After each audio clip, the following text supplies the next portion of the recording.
So, as many of you know, Midlife Runner is actually a midlife coach, strideandshine.com.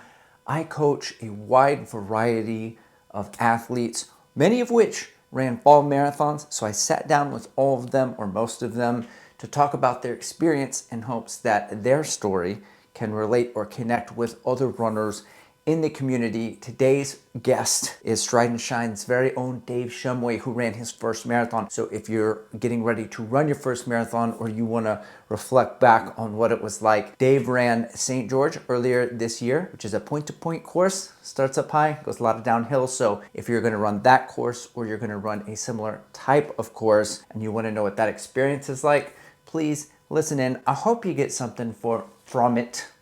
God bless. Thanks for watching. First, let's get to know you a little bit more, I guess, starting with your name. What's your name? Yeah, so I'm Dave Shumway. I live in Austin, Texas, so just up the road.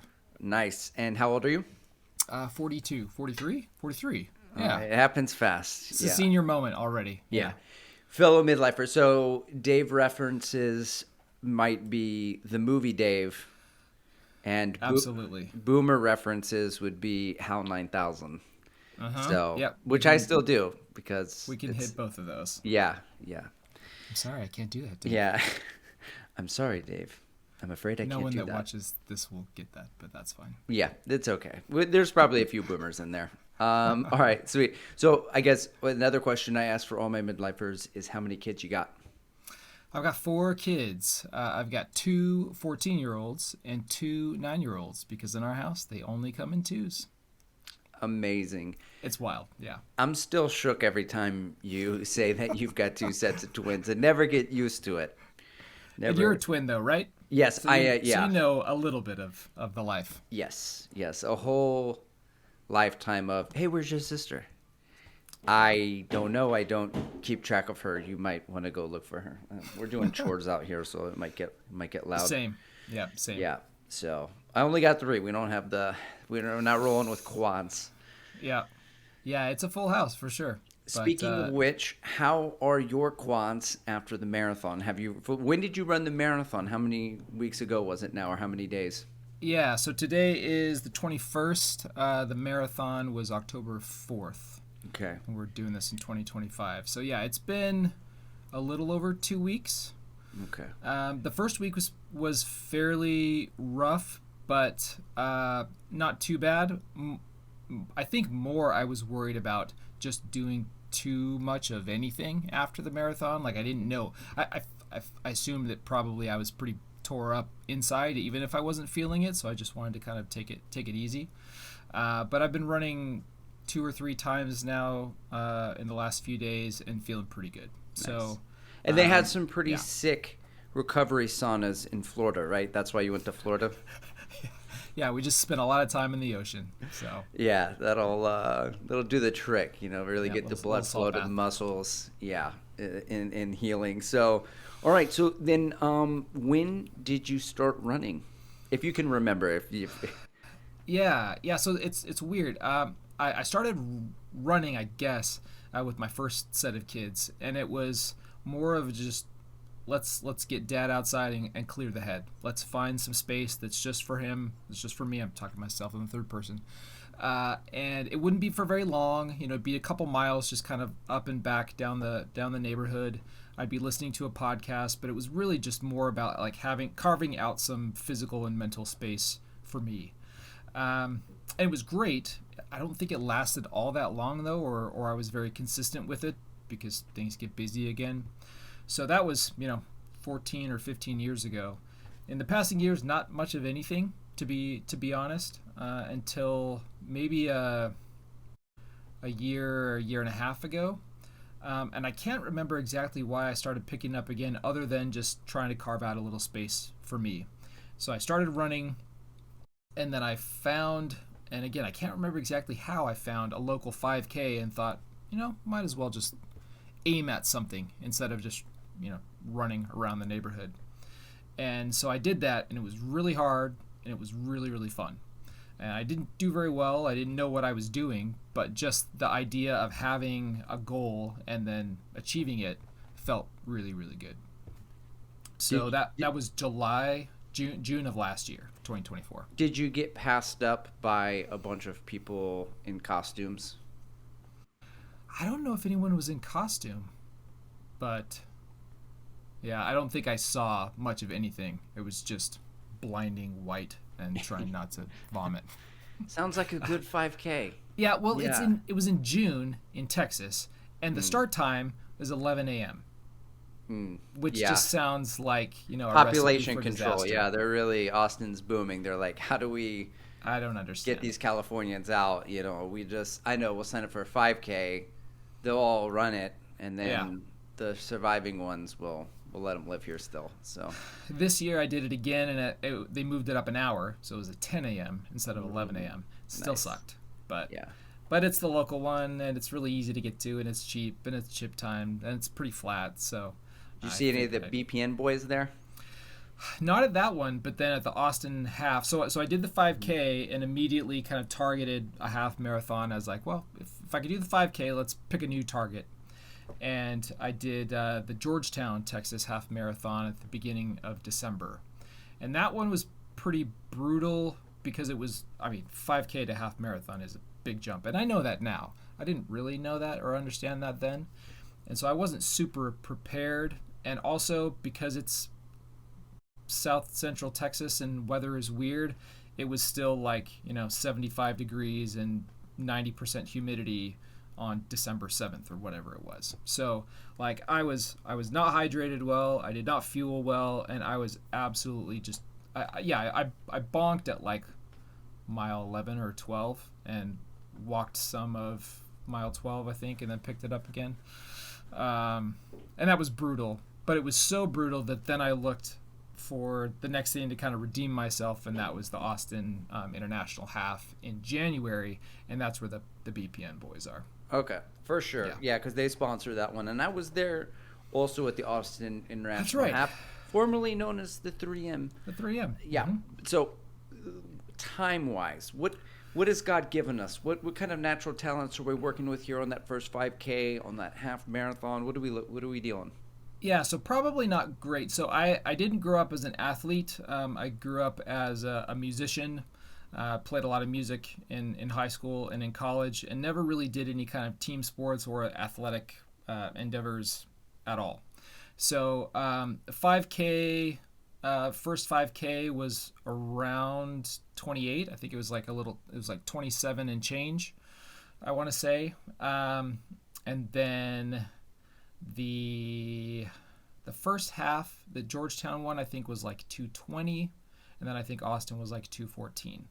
So definitely in the I'm middle aged, starting this thing up kind of mode, where like I feel healthy enough lifestyle wise, but not in terms of athletics and exercise and really training.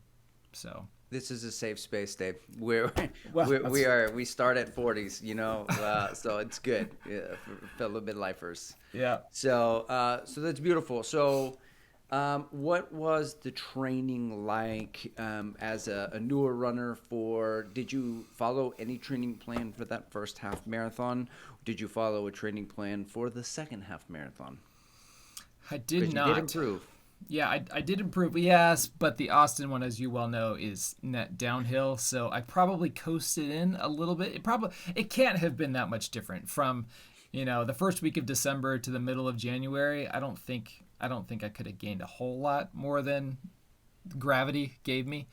I will But say yeah, if the first one it was 70 degrees, the weather that is for the true. Austin Yeah. International was 27, feels like 11. So that also, along with the downhill, might have Dude, I played didn't a feel role. my feet for like the first 3 miles of that thing. Like just toes are totally numb.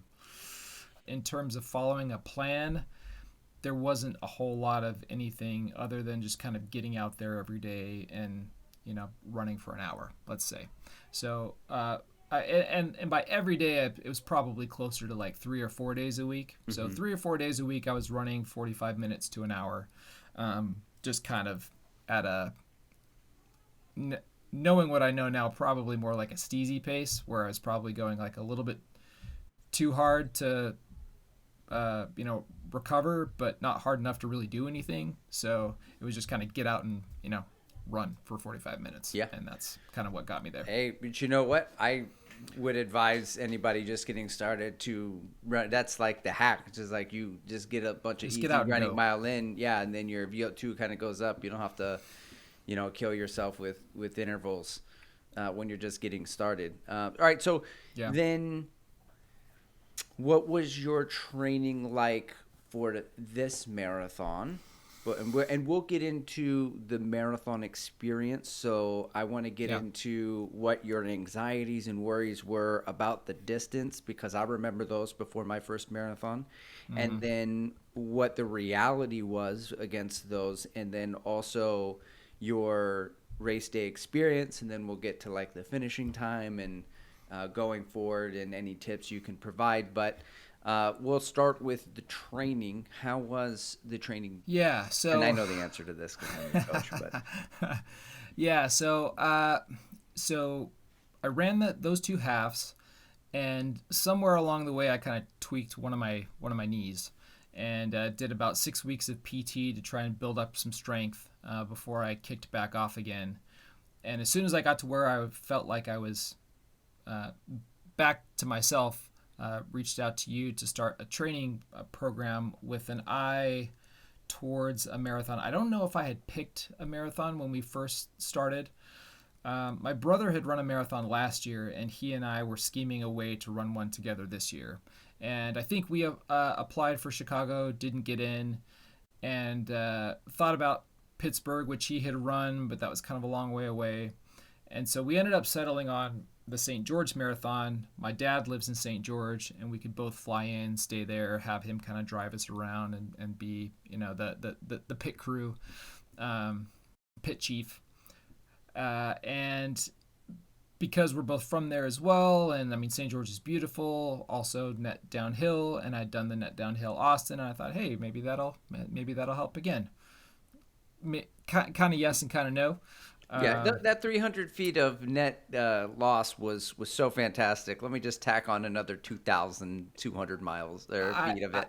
I had no idea what I was getting into. My brother was rightfully afraid of that net downhill elevation loss, but yeah, I was like, oh, it's gonna be great. It's gonna be so much easier to do it that way. Oh, that'd be awesome. Well, while we're on the topic, I'm just going to sidestep really quick to St. Yeah. George. St. George is a marathon just north of Salt Lake City that is net downhill 2,500 feet, but it starts up at like around 7,000 feet or something, right?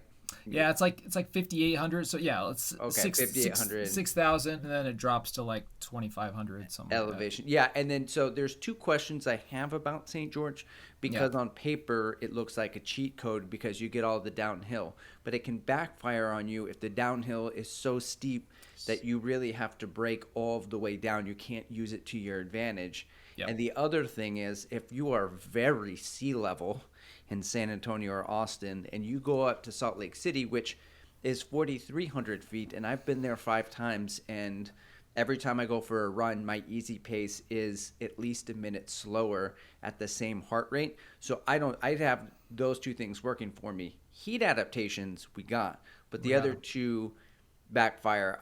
I want to talk about those right now for that marathon, because those things specifically. How were you impacted by the drop and then also the altitude? Yeah. So the drop was definitely rougher than I expected. Most of the drop comes on the second half, and the way that they structure it is it's point to point. So the marathon starts at that 5,800, 6,000 feet. The half marathon starts at the midway point, and then you're just like this all the way down, which is probably great for half marathoners because you haven't already burned yourself through 13 miles and you really are just going to cruise. But like you said, it is the grade is so steep that it's really hard, especially for someone like me doing my first marathon, not the fastest guy yet. I can't really open up my stride to kind of take advantage of that, and so I'm kind of constantly feeling like I'm having to break myself on the way down, no matter how pitter-patter my little steps are and how quickly I'm trying to kick up my cadence.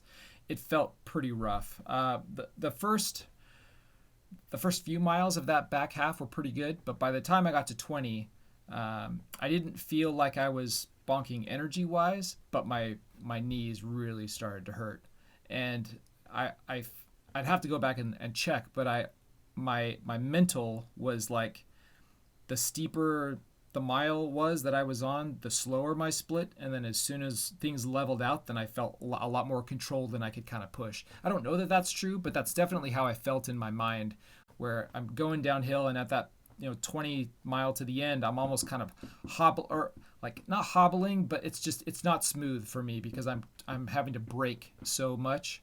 And as soon as things start to level out, then I get my sea legs again and I'm cruising. So the downhill side really, I think, hurt. Well, it hurt physically more than I was expecting, and I also don't know that I got as much as I thought I would off of that really steep downhill because I felt like I was braking so much the whole time.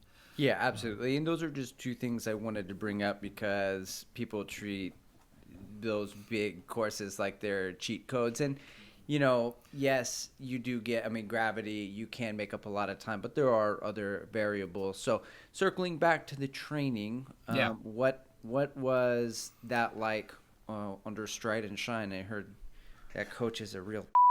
That was fantastic. So yeah, we started maybe April, and a lot of those first couple of months of bliss pre-summer were really just base building. So getting out every day, uh, doing the 45 minutes to an hour. But I think for me, what was useful was to try and just build a base at an easy pace, before we started adding in all of the workouts and the speed focused stuff. So I think that helped out a lot because again, by the time we got to St. George and beyond, I don't feel like the aerobic capacity was the limiting factor. So I think those first couple of months of base building really served me well.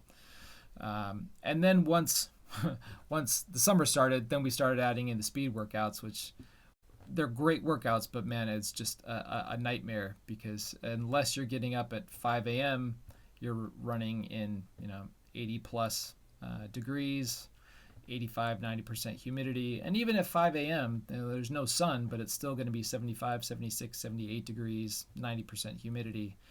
And the summer was really tough. The training was really, really tough because I never felt like I had a grasp on my progress or had an idea of, well, personally, I got a lot of great feedback from you in terms of like, let's push through to the end. You're fitter than you think. It's the summer talking. But like mentally, it was really challenging to feel like I was going to be capable of hitting not even speeds, but just the length, the duration of the 26 miles when I would try and hit, 8 or 10 on a Saturday. And I was just absolutely dead by the end, just drenched, ready to, keel over. And 26 just felt like, another lifetime galaxy away. So that was really, really hard. And I don't know how to get around that necessarily for my first marathon. Mm-hmm. And so anyone that's out there looking at your first, I mean, the only thing I can really say is what you said to me is that the summer is a liar. That humidity and that temperature is not going to represent where you really are. And if anything, just double down and grit your teeth, knowing that you're going to get those heat adaptations on the other side once the weather starts to chill out. Yeah, I grew up in Texas, and I've always known it's hot and humid, but to this degree, I didn't really know until I became a runner, and now I know. And for context, today is October the 21st. This morning, it was 70 degrees when I went for my run, and the humidity, the dew point was 69, feels like 72. So it was a summer morning, and it's not, I mean, it hasn't been 50 degrees in the morning. Yeah. At all yet. No. In September, in October, and it's supposed to next week, maybe as we turn into November, get cold. So for me, training in the heat, I did it for Chicago in 2022, and I said I'm never doing that again. And then I convinced myself last year to do it again, and then this year I'm like, well, it's a half marathon, But now I'm like so much fitter. I'm doing more mileage and stuff. But yeah, the heat and humidity really take what you're running and take it up a notch. So even like for you to train at a pace that you can sustain, you get like marathon pace, you can't even do a 3 mile block of it because the first one may be marathon pace, the next one is threshold, and then you're at a 5K effort by mile 3. You're overheating and you can't cool down. You have to watch your caffeine intake. Yep. It's a lot. So, but let's focus here on the long runs because it's always a big question. Like Yeah. how many 20 milers did you do? I did 0 20 milers. And I'm not going to lie, I was nervous about that because, again, the longest run we did, I think, was 16. And the distance between 16 and 26 is vast. And I remember on the day of the marathon getting to that 16th mile marker and like, I'm going into the dark, man. This is uncharted territory. I have never been here before. And if that was happening at mile 20, 22, maybe that'd be one thing. But like 10 miles is a long way to go, having never pushed that distance before.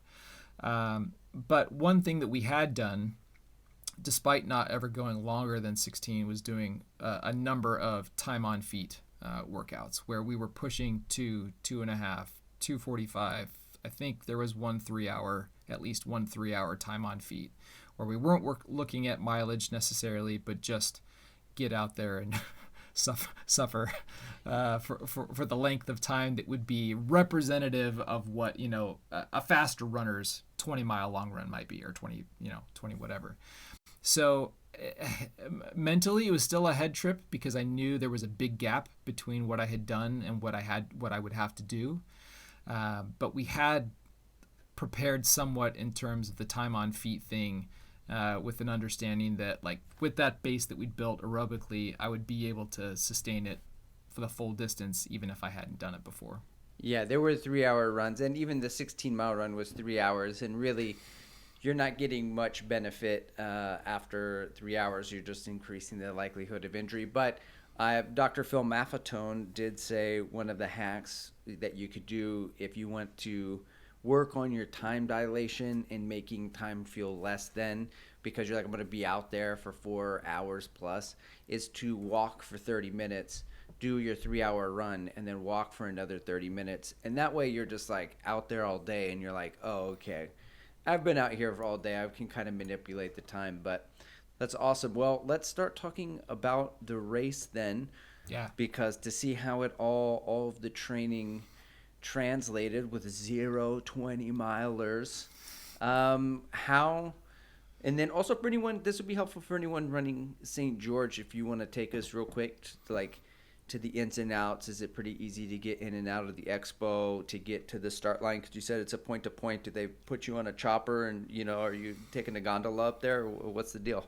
Yeah, so the expo was pretty easy in and out. It is I don't know exactly how many people are there, but it's a decent sized event, and they have a half and they have a 5K, and so there's a lot of people. I think, let's see, there are about, I'm looking at the printout of my time over there. It looks like about 5,000 did the marathon, and then some subset of that did half and then 5K. So many thousands of people, but the expo was manageable.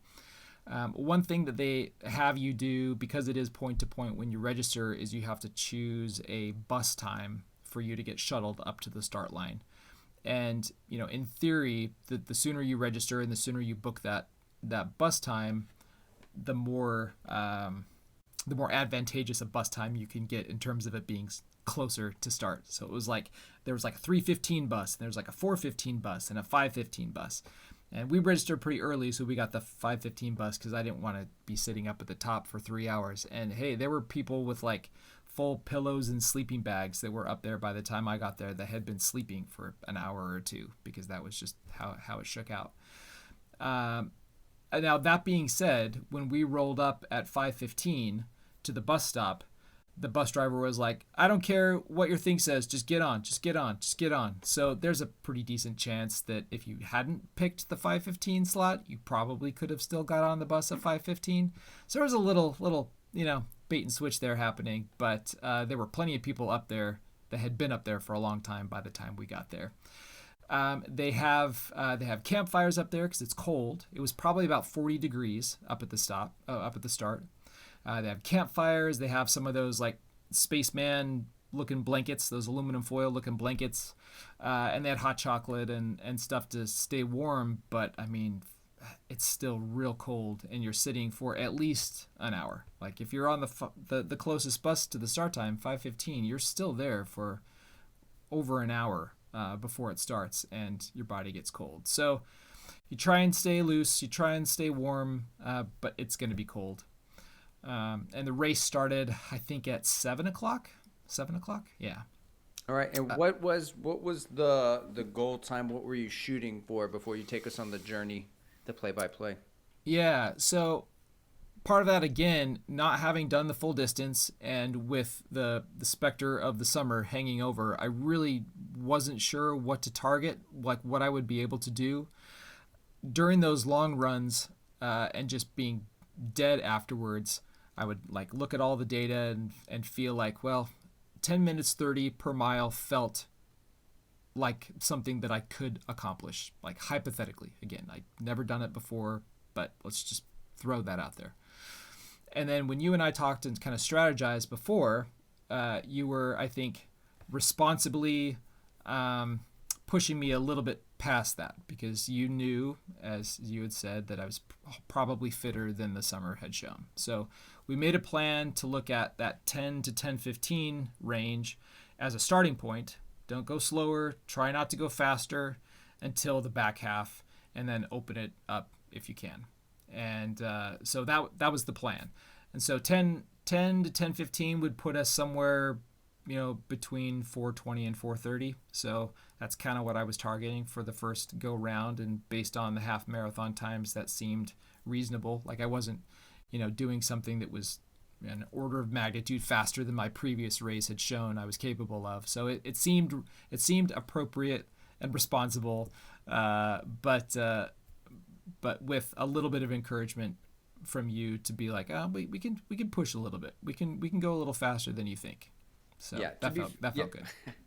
I do remember that conversation. So from the coach's lens, on a flat fast course, you might be at under 4:15, because based on your half marathons when you first started working with me, that's like more indicative of like 4:35 or so, and so you got a lot fitter. It was hard to see through the summer. Sometimes it's very discouraging because the summer never ends here, but I could definitely see it. At the same time, it's your first marathon, and my first marathon mistake was trying to race it like from the gun. And it was a December day where it was 70 degrees and humid and all this stuff, and I didn't know anything about the weather, and I bonked. And I was like, I do not ever want to do that again. And if I could go back, I would just run the 26 miles and respect the distance and see what it feels like on all that stuff. And then, but I think there was somewhere in between, and that's kind of where I wanted you to be, where it's like, okay, start it at a respectful play, like, responsibly. And then if you feel good, but we had other variables. I didn't know how the altitude was going to affect you. And I don't care how many front squats you do, your quads are never going to be ready for 2,500 feet. No way, man. Drop after 26 miles. So all right, so try to break 4:30, and how did it go? Do you want to take us through the by 5Ks or anything of note? Yeah, so we started the way that the race sort of breaks down is from from the start line to mile 7 is a little bit of downhill, but some rollers. So it's fairly consistent, and pretty good as a starting point. It doesn't slam you right up against the hill, and it also doesn't sell you with a bunch of downhill that then it's going to overcorrect. So it was a nice groove to get into. The weather was great. The elevation wasn't hitting me as hard as I expected, and so I was seeing my paces faster than I was expecting. And I think I pulled back a little bit, like we had talked about. I was seeing those paces come under 10 minutes, 9:40, 9:37, something like that. And so I was trying to not lean into that too much because I knew I had a long way to go. But I was encouraged by that, I guess. And so then at about mile 7 for St. George specifically, they have what's called the Veo climb, which is a pretty steep climb for, it's somewhere between a half a mile to a mile. So it's not a long climb, but it is a pretty steep climb, and it's up like between these two old volcanoes. So it's kind of cool. Like they're actually, dormant volcanoes. So that was pretty intense. And by the time I got to the halfway point, I was feeling really, really good, really strong. Again, Do you remember your time when you came through the half? No, I don't know that I looked. And because there were so many people and the chute was so long and they didn't stagger them, I think the difference between the gun time and the chip time was like 10 or 15 minutes. Like it was a lot. So they had a timer up at the halfway point, but it was so far off of what I was at the time that I don't remember what it was. But I believe that it was still faster than either of my previous halves, so I was feeling good. And like I said, for most of those splits, I was coming in under the 10-minute pace that we had talked about, and so I felt like, as long as I wasn't pushing it and overexerting myself, I was where I wanted to be and even beyond. So that felt super great. By mile 13, I still felt like I had a lot in the tank, was feeling really good. And then I got to that. What was your gel strategy, just real quick? Yeah, so gels, I used Morton gels, the 160s, and was taking those about every 30 minutes or so. I had taken those in practice on long runs, felt super comfortable with them. They had gels at the race, and I had picked up a bunch of them in the weeks leading up to it to try and see if I could just use those, so I wouldn't have to like strap a gel to every inch of my body. But I didn't end up liking them, and I knew I was comfortable with the Mortons, so I just stuffed my shorts with, like, I don't know, 6 or 7 Mortons. Big money. Yeah, I know. So much money. Yeah, so I did a Morton 160 every 30 minutes. And then at mile 15, I did a caffeinated one. So I just did one a little over halfway to push me through to the end. But so I think seven in total. 6 of the 160s and 1 of the calves. All right. So what happens after 16? Was there white light? Like, what? Have you gone farther than you've ever gone before? Yeah. So at 16, mentally, I'm in uncharted territory, but I'm still feeling really good. The drop off elevation wise has begun, but I'm only a few miles into the really steep decline, so I'm still feeling good. And it wasn't until about closer to mile 19 or 20 to where I really felt like I was having to pull up because it was starting to hurt. Like my knees were starting to ache with all of the kind of braking forces that I was having to do on the way down. And it wasn't like I didn't think I would finish, but I was much more uncomfortable and kind of in pain than I expected to be. I was taking all the fluids along the way, water and Gatorade at most of the aid stations. So I had, my energy was good, my hydration was good. I wasn't tired necessarily, but the legs were not happy after at and around mile 20, 21. So that was the pain cave for me, and I just had to keep pushing as long as I could. But the good thing again was, like, I wasn't mentally discouraged in terms of like not thinking that I could finish it. It was just going to be a lot of pain from that point to the end. Yeah, and so the legs feel heavy after 20 miles, even on a flat course. So I can't even imagine 2,500. Were there people walking? Oh, plenty. Yeah, there were plenty of people walking. And by that point in the day, it like by the time you get down to St. George, it's full sun, and I think it was probably mid to high 60s by the end. So not Berlin, but not awesome either. So they were starting to hand out ice packs at aid stations, and people were pouring water on themselves and stuff, and walking. So it did get a little steamy towards the end, but yeah, it was mostly just the knees, and I don't know. I mean, I know that people are running, 213, 215 on that course, so like they're doing it and they're fine, but like, man, it's just the impact forces are intense. So Oh it was yeah, a for lot. sure. Yeah, it's a lot of hill training that we didn't necessarily do specifically, but also you live in Austin, and that's actually sometimes sharper hill country than San Antonio, kind of depending on where you live. But I mean, Yeah. they're kind of built in to where we live. So, did you from mile 20 to 26, the mystique?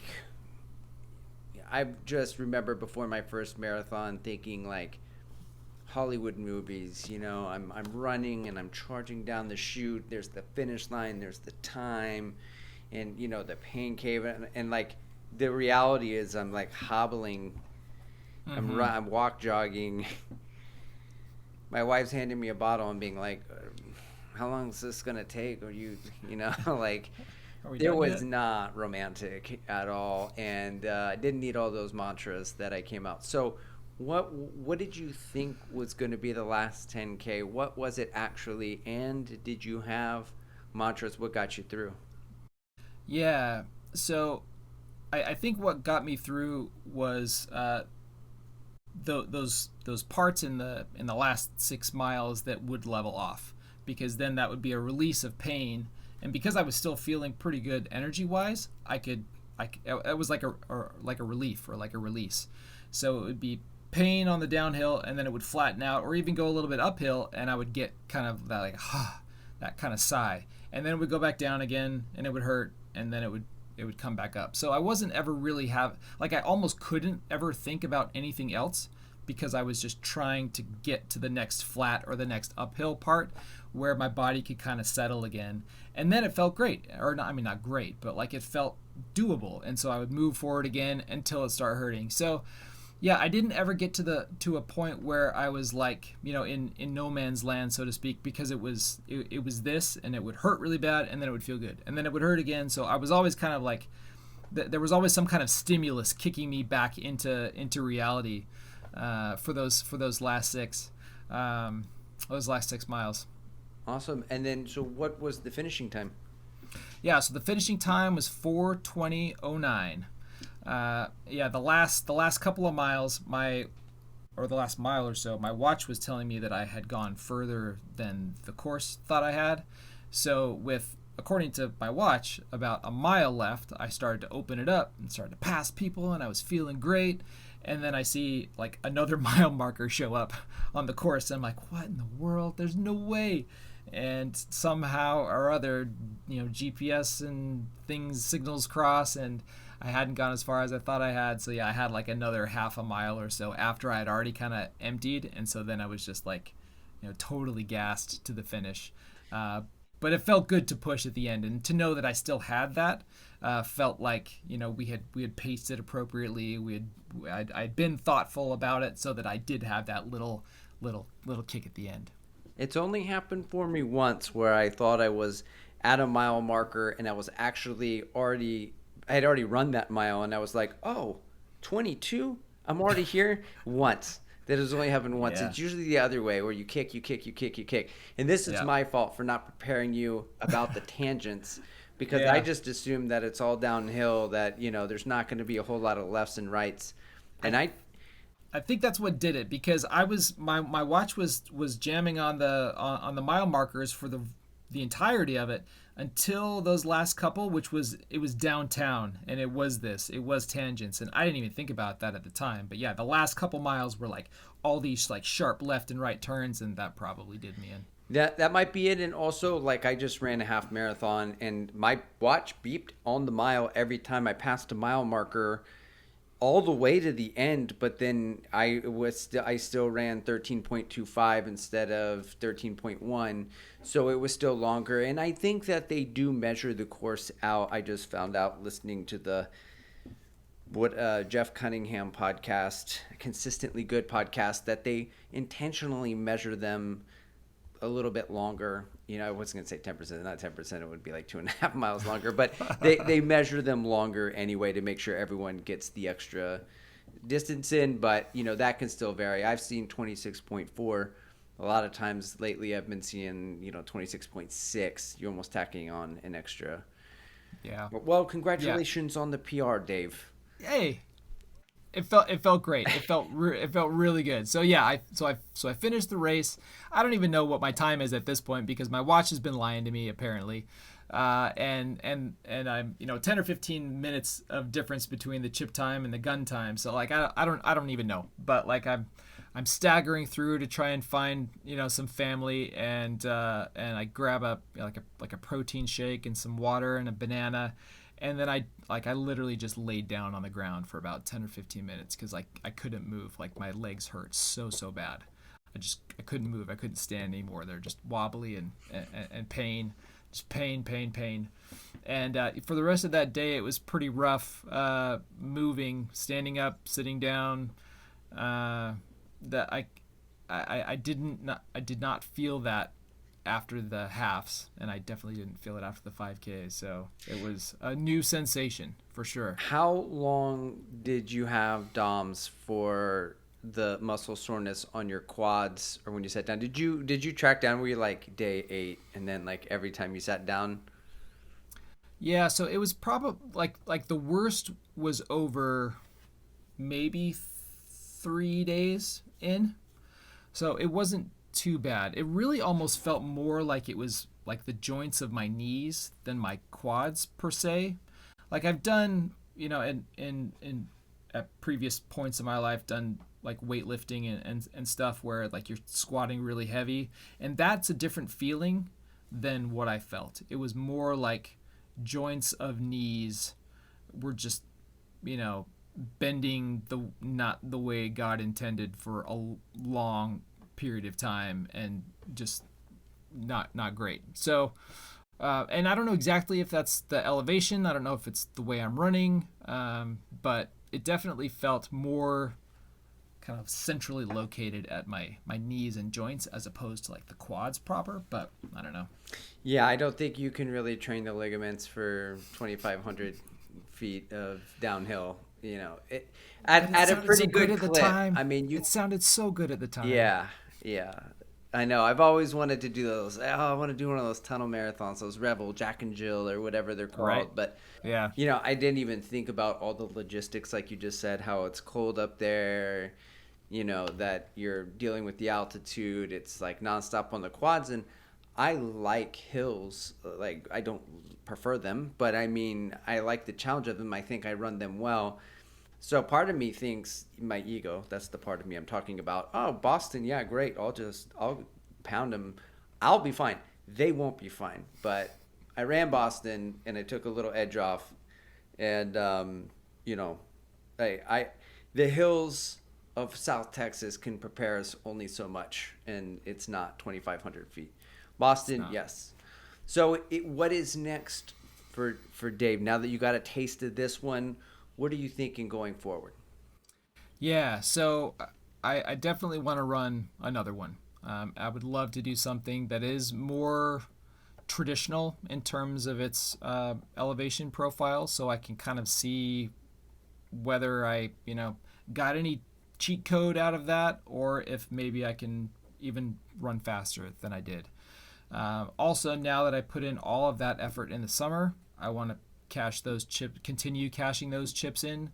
I want to lean into the training in this cooler fall and winter weather now, so that I can pick some target next year. I don't know exactly what that's going to be yet. I've put in for Berlin and Chicago just to try, but we'll see what happens. I have a friend down the road that did Berlin this year, and I think it was not the most enjoyable experience for her, for a lot of folks, with how hot it was, but that would be amazing.